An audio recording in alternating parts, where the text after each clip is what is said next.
కేటీఆర్ గారు కానీ హరీష్ రావు గారు మసిబూసి మారేడుకాయడేమో తిట్ట పట్టగాల్సి మీద వేయడంలో తిట్ట వాలాయంలో రైతుకు సంబంధించినటువంటి నిధులు విడుదలైనప్పుడు ఫోన్ టక్కు టక్కి ఇవన్నీ మెసేజ్ వచ్చింది చూసుకోమని చెప్పేటువంటి వాలాయంలో చేసుకోవడంలో తప్పలేదట. కానీ ఈరోజు మీరు రైతులకు మీరు రైతు భరోసా ఇస్తూ చెప్పే ప్రయత్నం చేస్తుంటే ఓ సభ ద్వారా వారికి అందించే ప్రయత్నం చేసుకుంటూ విమర్శ చేస్తున్నట్టే వాళ్ళకి అసలు జీర్ణించుకోలేదు. అంటే ఈ రాష్ట్ర ప్రభుత్వం చేసేటువంటి ఏ అభివృద్ధి కార్యక్రమంకైనా వాళ్ళకి కంటగింపే ఉంది.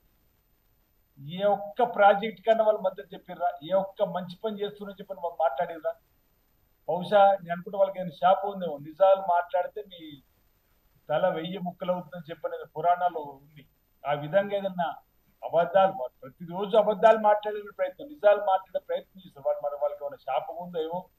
ఈరోజు రాష్ట్ర ప్రభుత్వం చేసేటువంటి చక్కటి కార్యక్రమాలు సరే, మీరు ఏదైనా ప్రజాస్వామ్యులు ప్రతిపక్షంగా ఉండి నిజాలు మీరు చెప్పకుండా అబద్ధం చెప్పకుండా ఉండేటువంటి ప్రయత్నం చేయండి. అబద్ధాలను ఈరోజు ఏమార్చి పదే పదే చెప్పే ప్రయత్నం చేస్తారు. సబబు కాదు, ప్రజలందరూ కూడా గమనిస్తారు.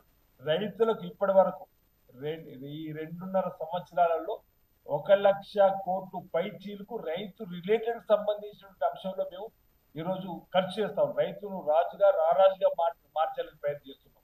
వరేస్తే ఊరనేటువంటి వాళ్ళు ఈరోజు రైతు పండించిన పంటలు కొనుగోలు చేసేటువంటి సందర్భంలో ఎక్కడ కూడా ఇబ్బంది కాకుండా చేస్తున్న ప్రయత్నం కూడా గమనిస్తున్నాం.